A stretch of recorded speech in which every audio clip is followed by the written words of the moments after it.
Thanks, Tom. As always, that news was depressing.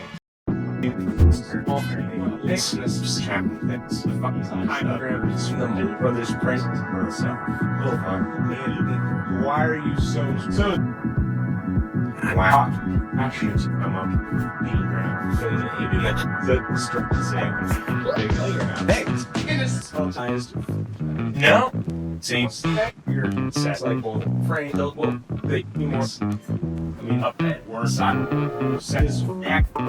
because this is should have the founder that I've been solving that's the guy from that province right southern back if only I'll start the video to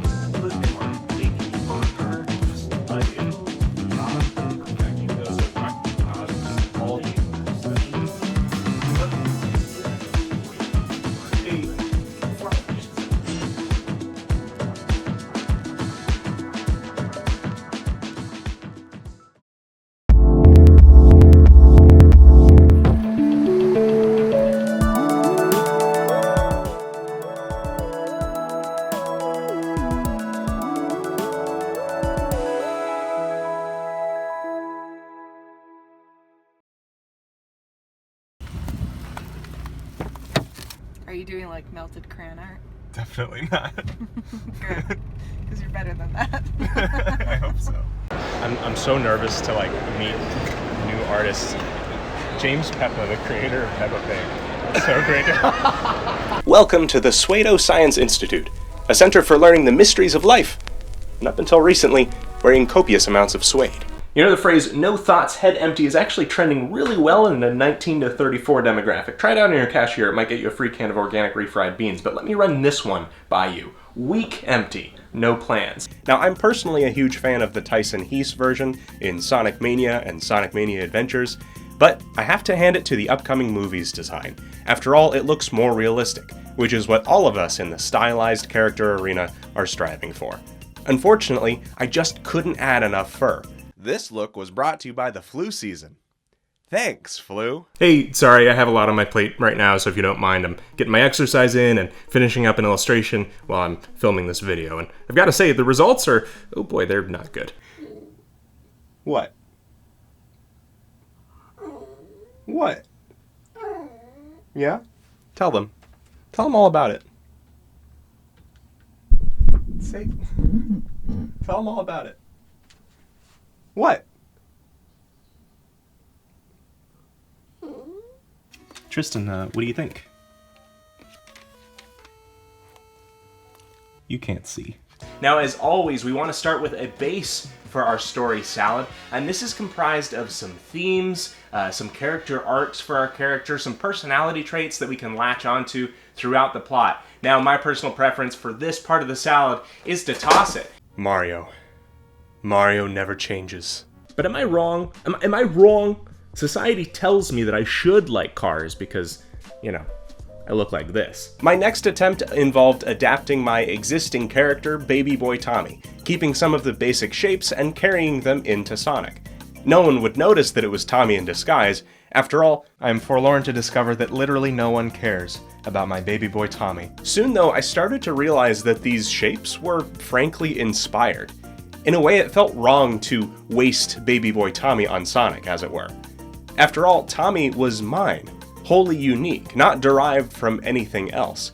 Baby Boy Tommy isn't someone that Sonic can take from, or that anyone can really take from, nor should they take him from me. Baby Boy Tommy is my original character. Do not steal. Our big beefy tank character is Glangor. And he is a stupid, loud baby who crashes through walls and needs healing all the time. Like, haha, remember that thing from when you were a kid? Well, it farts now and it smokes drug cigarettes. Remember how you got older? It had to get older too. How dare you? Several times in the past, I've tried to create alternate versions of beloved character designs, and you guys seem to love them. Alright, listen up everybody, move it along, alright? Art police. Back to tell you what you can and can't draw, according to art law. Welcome to Jamborella's. We got jam, we got jellies, we got you covered. Down here we have blueberry, boysenberry, raspberry, orange marmalade, strawberry, baja blend, very berry, extra very berry, 2 times extra, is extra berry, you know. We even put little umbrellas on the grape jelly so they don't get too much sun. Next up, we have some backstory for our character. Let's get some of that nice backstory and just sprinkle that in. That's some good stuff right there. And next up, we want to add some backstory. We're going to take some of this backstory, we're just going to ladle that in, and we're not going to worry too much because we're going to mix this up in a bit. And next up, one of my favorite parts, I can never decide between seasoning a story salad with salt or craisins. Once I used both and it just, too over-salted, too seasoned. We're going to take some of this backstory craisin and mix that in there too. And finally, let's just get some of this before we start up with our ranch backstory. Okay, I made something for you. Oh yeah? What'd you make? Yeah. No. No, why? Because we're all different colors, but together we make a rainbow. Okay, don't. Now, full disclosure, I actually haven't seen the film Sing, but I get a sense from the trailers that the film's plot has something to do with these two hogs realizing they were twins separated at birth, born at an animal testing facility on a private corporation's moon base. There they developed a love of singing and forged a bond only broken by an amnesia-inducing device. Once they return to Earth, they're reunited later in life and remember their love of singing, only to realize that the sonic frequencies attuned to the moon's atmosphere are actually now lethal to any Earth creature that hears them. It's a complicated, cautionary tale of how easily you can hurt those around you. And while these designs aren't anything particularly inspired, you can tell that the artists involved put real care into modeling, texturing, and animating these characters, instead of perhaps spending 12 seconds drawing them and then going for an early lunch. First, you sit down early in the morning and draw what's called a 10-minute warm-up sketch. It will be fun, dynamic, surprisingly good for the amount of time, and you post it to Instagram, just on your stories, to let the day know you mean business. Oh hey wow, we have power again. It only took 8 days. Yeah, you're a good drawing kid, I'll give you that. You had all the 19 likes on Instagram and you got moxie, but frankly, you're played out. You're akimbo from any other angle, and frankly, good enough for the time just isn't good enough. And then you'll deep fake Jimmy Stewart over top, right? Man, the analogy meter is at absolute limit break already. A lot of backstory going on. I see you starting to comment down below that you would totally eat this. You wouldn't, and that's a weird hill to die on, especially if you're trying to just prove something about excessive backstory that I say later on in the video. We're going to take some of our backstory here. We're just going to drizzle this over. Zoom in if you can see that. This is just room temperature ranch, my absolute favorite. Oh man, look at that backstory. Our character is becoming so well seasoned. And finally, the last thing, just a little bit of backstory. What is this thing? All right, we're going to garnish our character with just a bit of backstory on top, and there you have a story salad that you can make at home with just some fresh, simple ingredients. I think if you kept my takes out, you would have to keep a room temperature lamp with a room temperature bulb on over it just to make sure that it stayed lukewarm. And we're one character deep on that with Glangor. Glangor.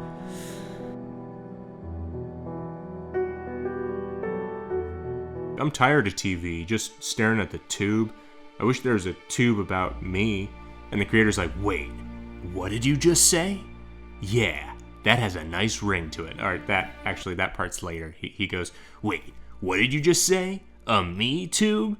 And then there's violin music swelling, and there's papers flying around, and the camera's swirling around the Sistine Chapel, and voila! He made YouTube. I know it wasn't one guy that made YouTube. Jesse Eisenberg played... Anyway. There we go. Is that too soon? It's too soon, isn't it? Composition is one of the most important aspects of making art, but instead of telling you how to understand and use it yourself, we'll be laying triangles over famous paintings and making contemplative sighs. Oh, you can really see it here, can't you? Now, this one is just so masterful. Here's an example of the inverted golden ratio. which actively causes the viewer to taste sour things as sweet for 12 minutes. Greetings, weary traveler. Can I offer you some guilt that you aren't drawing right now in this already trying time? Well, too bad, because I don't have any for you. It was inside you all along. Wow. Imagine a character made now that listens to EDM and likes glow sticks and Snapchat and Walkman. It did end up meaning that we bid farewell to the cheetah headmaster. But the good thing is that if you refrain from being too precious with your designs, you can always revisit that idea later, incorporate or remix it into a new design. They're never really gone if we remember them. A new set means exciting new things, but it also brings with it fear. Someone could walk into my house and steal this because it isn't copyrighted. Don't fear, however, because baby boy Tommy comes to the rescue. Boom, copyrighted. New character? Boom, copyrighted. Don't mess with lawyers and the legality of the law. Just ask Tommy. Hydro Flask, Game Boy, car, copyrighted. You made this Volkswagen? I made this. There's a war out there. Nope, not a war. Much more boring than that. War never changes. I mean, that's true, but this isn't a war. It's discourse. And then eventually, hopefully, we can all get to the point that Tom Hanks got to when he said that he's made maybe 3 good movies in his career. As far as artists go, that's a great percentage, Tom. And as much of our own worst critics as we are, it makes sense. We should be growing. If you genuinely believed, nope, I never did anything cringeworthy as a teenager, you might still be a teenager 10, 20 years later. Like Tom's son, Chet Hanks. That's mean. How dare you charge me more than 12 cents for this? It was my grandma's dying wish to have this purple and blue fox commissioned by my favorite artist. Your grandmother sounds like a wonderful person, but it's gonna be a no from me, dog. Folks, it's time for drama. It's time to subtweet. It's time to take some umbrage. In fact, roll that umbrage-taking stinger. Taking umbrage. Well, I never. Guys, I don't know this video has to do with art at all. He's like 2 stories deep and has yet to say anything about layers or construction, character design. Mascots are kind of like logos with faces. And you might say, but Brooks, what about logos that already have faces on them, like Kumon? To which I say that is a terrible face. It's right up there with Blimpie's subs. Who wants to eat somewhere that will turn you into a Blimpie? Who wants to send their kid to a learning center that makes their kid this depressed? Don't answer that. This is a long game, so make sure your brakes work for those crazy twists and turns that life throws at you. It's my analogy meter. It's in the cutesy territory. Between the point A of his current scenario and the point B of his dream scenario is a wide chasm of things like hard work, the fact that she is a flawed individual just like him, unexpected hardships, and the fact that she claps when the plane lands. If it's really love, they'll be able to get through it, but before he walks up to her and says, hey, where should our dream house be? I'm more of a forest guy, but an argument could be made for beachfront property. Maybe instead he should just say, hi. Have you ever used balsamic vinaigrette to pick a lock? Do you often dream things that happened just as you dreamed them? Do you occasionally find yourself envious of a bird's talons? Have you ever fired an emergency flare off your starboard bow, only to wake up face down in a bowl of soup? All of those questions were false. Fiction. 100% a means of pulling your leg. Kind of just waking up and choosing violence. Sure, maybe this character has a couple of elements that I've used in designs in the past, but honestly, if the Property Brothers can use the same white granite countertop in every single kitchen that they redesign... I'm sorry. Why do I even know that?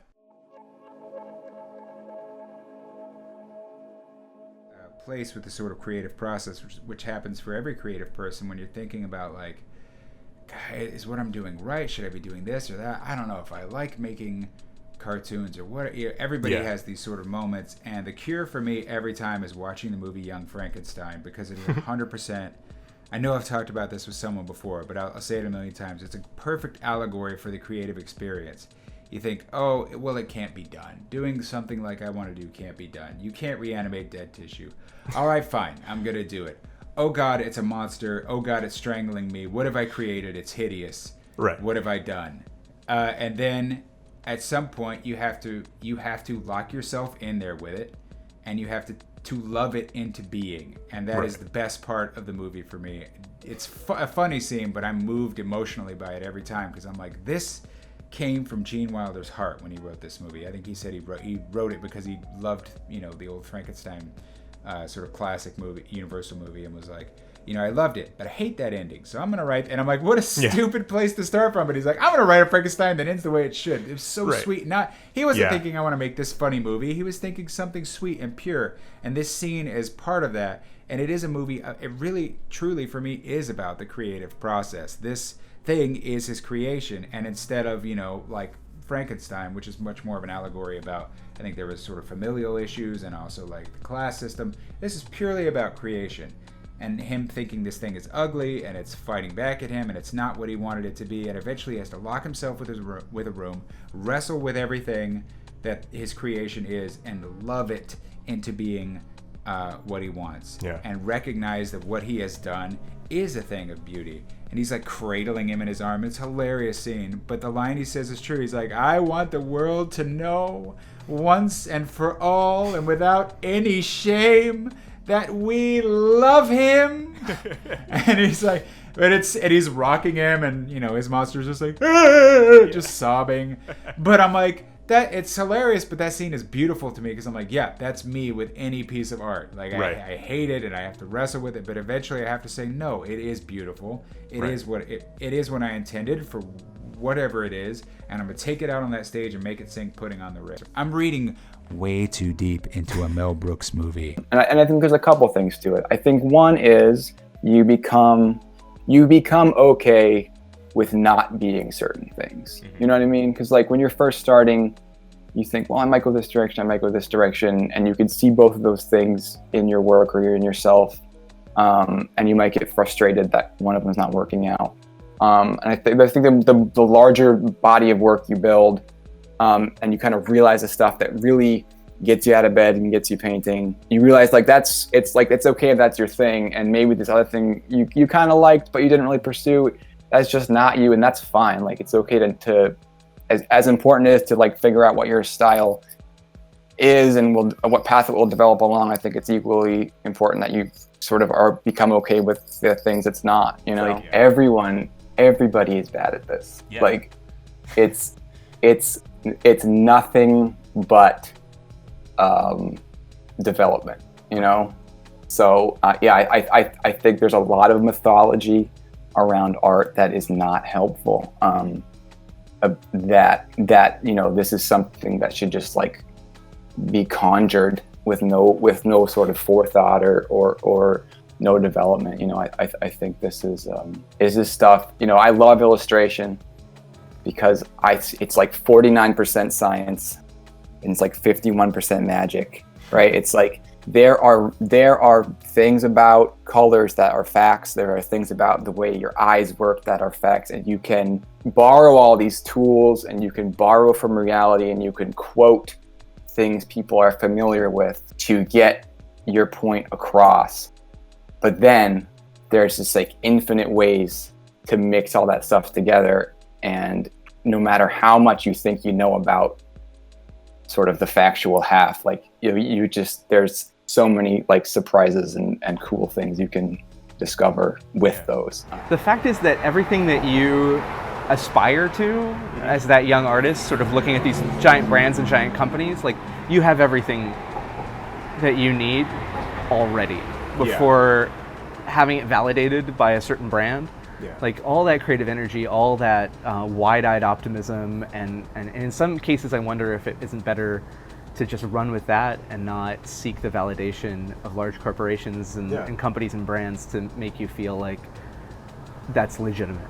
And I think we all want that kind of button, that little like, oh yeah, I did that, and and the resume's a real thing, and these things build a career. But I think if you have those like, I don't know, those kind of fresh-faced kind of new ideas, and you have a crayon, then you can do almost everything you would need and start right there. My broad answer to anyone who's like, I want to find parallels with my own path to your path. Here's what you should be. I'm just going to tell you straight up what you should be looking for, so you're not guessing. If you're like, well, here's the overlap. I had to do what I ended up doing, which is tell stories for a living and draw and communicate and do silly voices, whatever it is. I had to do it because I was compelled to do it. That's the main overlap you should be looking for. I tried my best to broaden the scope of what it is I did during my job as much as I possibly could. So if you're one of those people who's like, I want to know how compositing and animation and editing and voice records and all this other stuff, that's the other overlap you should be looking for, because that's what's going to lead to you ultimately being able to work with a team, which would be, you know, I haven't brought it up quite here, but I'm talking about bouncing ideas off people. You also need to have that sort of team player mentality. Now, during this time period, I'd been drawing the same characters for the same comic the same way for years. And I was working on the comic way too much to have time to do other drawing. So the only incremental improvement I was maybe making was the characters in the comic that I was drawing over and over looking a little better each time. But I was in a capital R rut. If someone asked me to draw a new character, chances are I'd follow the same formula I did for the comics and make something that didn't look too different from them. But on this flight, perhaps because I didn't have this self-imposed deadline to make a comic for the next day, and I wasn't too tired from already making that comic, I decided to just draw a couple of Mario characters. And instead of following this same formula that I usually sketched characters out with, I started with wacky silhouettes and shapes, the kind that you don't normally associate with each of these Mario characters, for example, a Koopa with very square shape language. Now, I can't find this sketchbook now, and the drawings probably aren't that special anyway, especially compared to what I make now. But looking back on this flight, on this memory, there's two main things that happened when I did this. First of all, for the first time in a really long time, I was having fun drawing, and that was significant. The second thing, though, was that it helped me to break out of this rut that I was in. It helped me to limber up and create characters with exaggerated proportions, bold shape choices, and a strong line of action. And my mindset here going into it was just to have fun as I draw and not draw the way that I usually do. Drew another really bad hand. I don't know how to draw hands. That finger looks like a porpoise. Wait. Maybe that's my style. Yeah, I'll be the dolphin finger weird hands guy. That's my thing.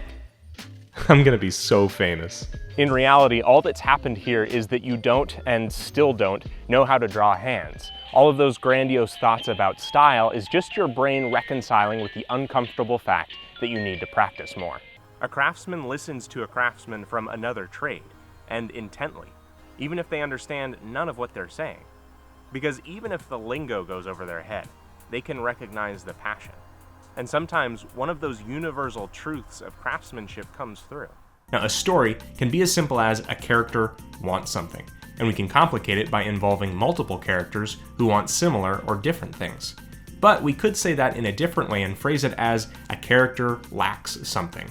Now, an insecurity is typically something that we lack that causes conflict, so if a villain's flaw is their greed, that means that they lack money or power. But the thing with that lack is that it won't go away no matter how much that they acquire. In order to cure them of that greed, there needs to be something else or something deeper that gets resolved. Now, oftentimes the character lacks the humility or the strength to ever actually change their ways.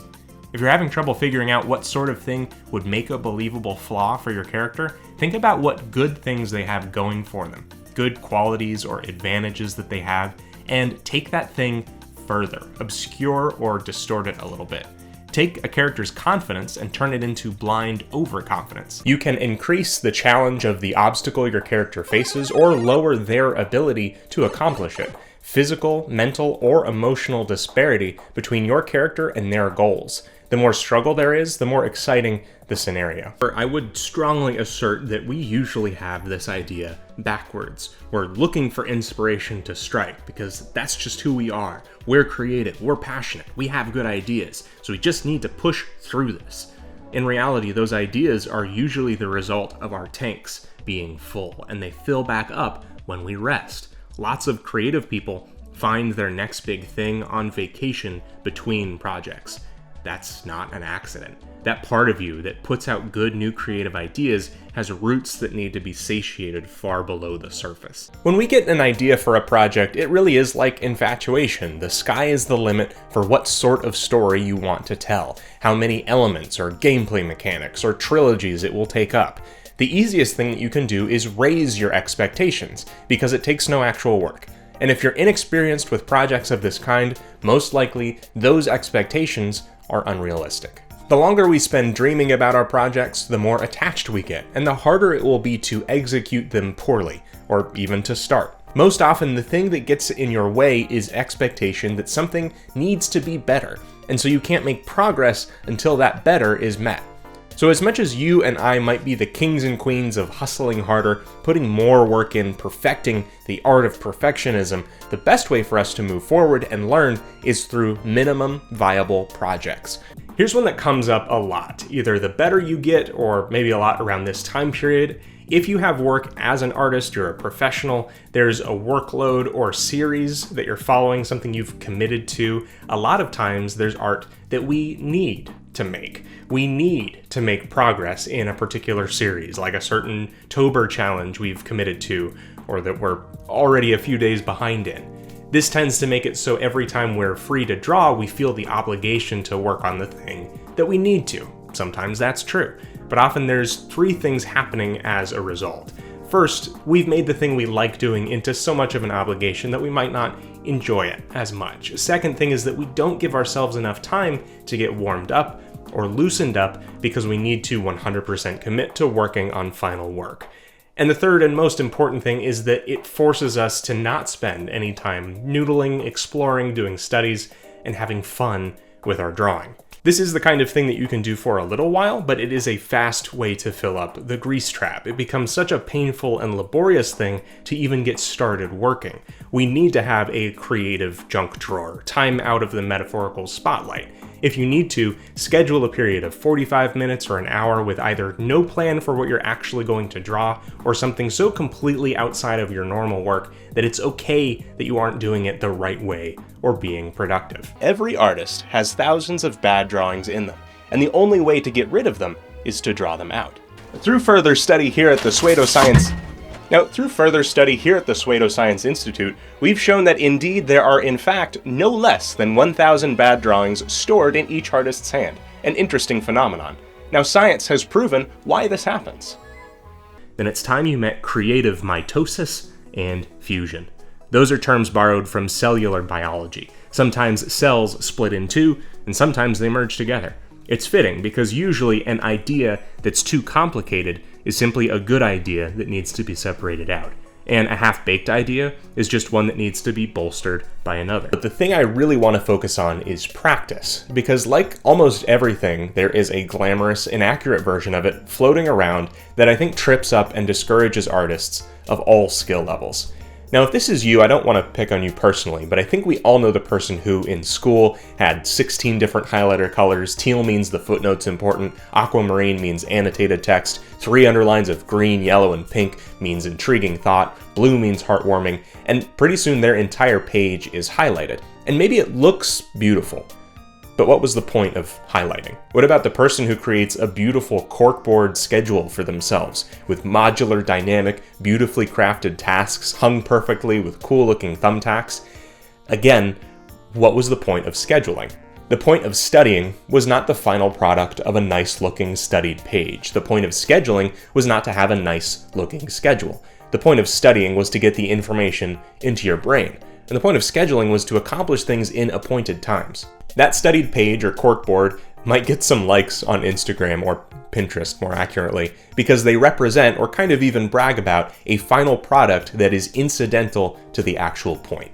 Even worse, the amount of effort put into making those things pretty could have detrimental effects on those people's ability to benefit from the studying or the scheduling. The line gets a little bit blurred though when it comes to drawing, because drawing can go either of these directions. Yes, drawing can easily be a final product, as we see all the time. It's an output.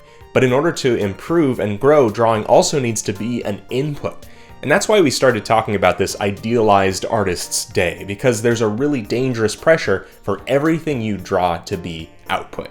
When you're studying text, the goal is to absorb the information, retain it, and understand it, no matter how many highlighters you use. And when practicing art, the goal is to absorb something new and understand it, or re-understand something better.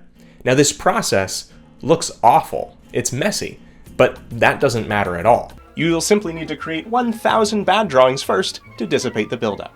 Proven science. either make a list or name off the top of your head the thing you are most interested in improving right now, especially if it's a fundamental like construction or anatomy, and then make a list or simply take off the top of your head the thing you find yourself drawing the most for fun, or a subject matter that you think would be a fun application to that fundamental. Bonus points if that subject matter is really silly or goofy. You know how a lot of times we try to use irony to hide behind the fear that being sincere could come off cringeworthy or inferior?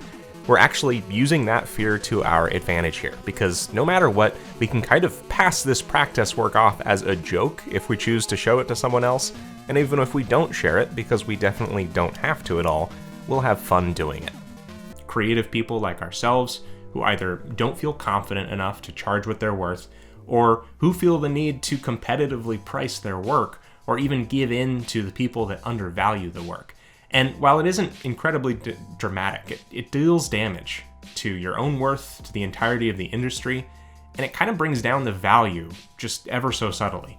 And as the person doing the work, you aren't doing yourself any favors when you undercut yourself. But here's a fallacy that I see a lot of newer people fall into. They're just starting out as an artist or haven't been doing it that long. Their work isn't really a good caliber yet. They still have a lot to learn, but they get impatient. They go, I don't care what I get paid, if I get paid at all, I just want this to be the work that I do. So they start taking $5, $10, $20 commissions. And their thinking is, I'm not good yet, but I want to learn through doing this. Or I just want to start making money with this. Or I don't really care, I would have done this anyway. Or they're desperate to get into this realm of work in any way. And what this does is it kind of cuts out this middle portion of the journey to an extent. It's like watching the first act of a movie and then skipping ahead to the end. Even worse, when things are difficult, your work isn't quite at the quality where it would be in demand or in a place where a client could hire you. And when you aren't charging a fair enough wage to sustain you, all of those things can quickly burn you out. So that eventually you get to a place where you dislike doing or are resentful of or even hating this kind of work. Something we've talked about in the Anytime You're Struggling video is that making artwork is sort of an advanced function. It requires mental focus to be able to make decisions and perform precise motor functions, and it requires emotional output as well. In that video, we kind of riffed on Maslow's hierarchy of needs when it comes to making things. If you're in fear for your life or starving, you're not going to make very good work, or possibly anything at all. And as those things stack up, the smallest thing on your mind, all the way up to big problems, either you or someone you love is experiencing, can seriously inhibit you. Sometimes just realizing, oh, I need to eat something is all it takes to get out of a funk. And after you realize that, all of those reasons and things that seemed like problems might slip away. One of the most damaging perceptions of creativity is how spontaneous it is. You can wait on that burst of sudden inspiration, the muse, whatever you want to call it, and live out the spontaneous manic pixie artist life. But you'll likely find that despite what it looks like, creativity doesn't come from out of thin air. Neither does the time to improve your work or the time to actually finish your work. On the back end of creativity, just like sleep, there are gears turning that eventually result in new ideas and motivation, just like the digestion of food converting into energy, not energy arriving out of nowhere. Now, the good thing about this is that we can hack it. We can make it work for us, and the best way to do that isn't to wait around for it to strike. After all, creative professionals can't just wait around to meet a deadline of creative work that needs to be done. The best way to make it work for us is consistency. Just like regular fitness makes us healthy and apathy and lethargy makes us unhealthy, repeated habits are what allow us to be consistently creative. You don't have to have the same outlook or goals that I do when it comes to what you do. But I hope you can adopt the qualities that lead to a better mindset and better work. And this is where a really powerful practical tip comes into play. I ended up leaving the head blank, and layer after layer made new interesting shapes for the face over top of it, not getting precious with any particular one. Some of them are straight up stupid or silly, but the variation that you get here, and fast, is way better than slowly sculpting and erasing one face little by little. I spent a little bit of time with that half-mask, starry-eyed face, but after struggling so much with the bottom half of her face, I decided to have no bottom of the face at all. This mask version really captures the feeling that I wanted with this character, and it's what I moved forward with. But I found a lot more success recently with planning the whole image out the earlier the better. You can find out things like composition, values, what the eye is being drawn to, and you can do it much more cohesively and faster. So this abomination of a drawing is every kind of tangent at once. First of all, is this man's head just embedded into the window behind him? Well, technically the window is supposed to be behind him in the background, but because we've made the height of the head the same as the window, they're blending together. Now, that idea of lines meeting up is happening a ton. The pupil, the eye that it's in, the side of the head, the ship, all of these lines are converging. It becomes so repulsive, let alone confusing, what's happening with these lines. Another kind of minor tangent that I thought I'd throw in here is the repeating pattern of his pupils with the portholes on the ship. It's just a pattern that's asking you to pay attention to it, but doesn't make any sense. By the way, this ship is a mess. The top of it here is in line with the pane of the window, and the way that it interacts with the water makes us wonder, is it sitting directly on top of the water? Is it in front of the water? There's no spatial depth. Now, the reason that lines are usually the culprits of tangents is that lines aren't real. As in, lines are something that we use in art to create shapes and outlines and abstractions of shapes from real life. But in real life, we just have objects. That's why a realistic painting doesn't use lines to delineate between forms. Here, where there's a line cutting all the way across this arm, sure, the arm is behind the torso a little bit. Sure, there might technically be a thread in this shirt that is making this journey upwards, but that doesn't mean that you use a line to cut that off. When we use a line like this, it's like using a knife to cut between ideas, and sometimes that means that we fatally wound our spatial depth. In the case of this guy, here's a quick solution. If we absolutely must have his head in front of the window, it'd be better if we could at least separate it out. And in the case of the eyes on the head, pull them away from the edge. Make them their own separate shapes to insinuate abstract depth. Clarity in character design typically comes from making a few strong choices, instead of a lot of little subtle ones. If you find that your character designs aren't reading very clearly, it may be helpful to employ existing archetypes as a jumping off point. Now, you may be hesitant to be too cliche, but that's actually a problem a lot less often than someone who is too averse to borrowing from larger strokes and just make something that's too vague or obtuse. Baymax is a simple, non-threatening, docile caregiver, and the repeated round shapes throughout his design make that clear. This may seem simple, but imagine if some triangular shapes were added to his composition. What are we supposed to do with spiky Baymax, or tiger-striped Baymax? Is he dangerous now? Is he fast now? Proportion is a tool that a character designer can use to create visual importance, interest, and variation. Now, here's a series of squares. If I asked you which one is the most important, you'd probably be confused. Each one is exactly the same size, and none of them stand out. Now though, which one does your eye go to? Or what about here? Also, if you were rating images of squares, which one would you say is more interesting? The first, or one of the second two? We can apply the same principle when designing characters. Making a portion of the body larger or smaller in proportion to the rest of the character assigns importance to it, and informs us about the character. Proportion can also be used to create interest. Here's a character with consistent proportion. Each part of him is the same size. In fact, his head, torso, and legs are exactly one head tall. It's alright, but we can make him more interesting using the small, medium, large idea. Now, we're stepping into the territory of exaggeration and contrast in character design, but now we're calling attention to the head, and to a lesser extent, the legs. Further along in the process, and anytime you have prerequisites for a character, you can still use the ideas of shape language to inform something.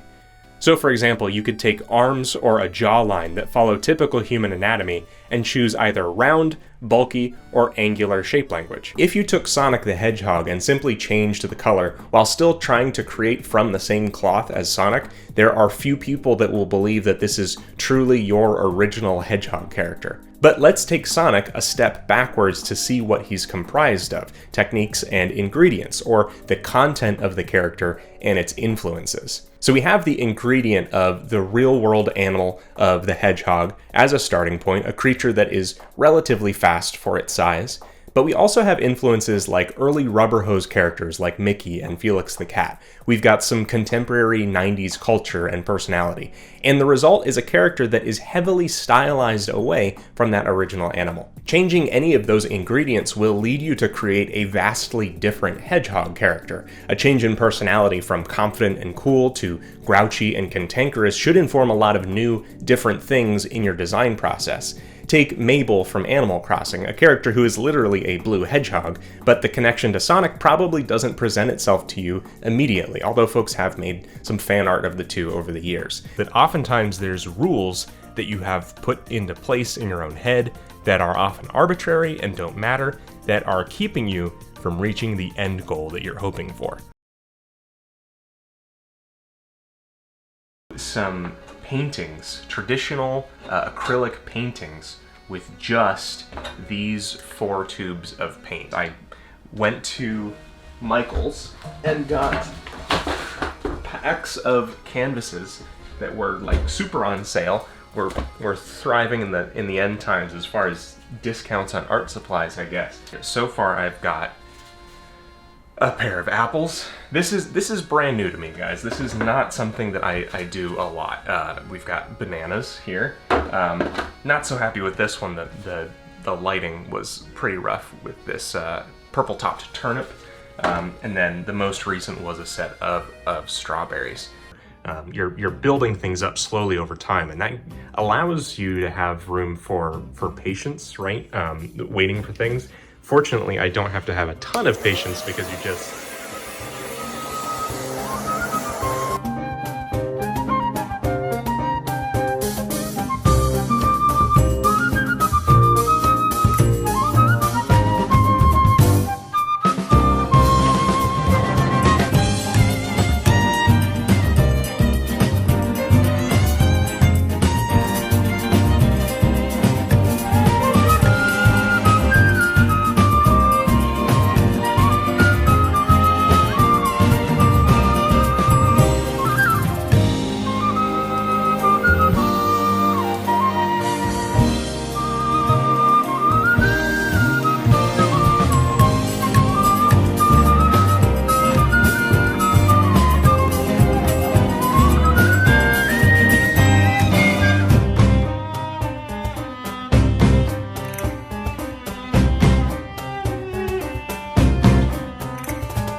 Thank you.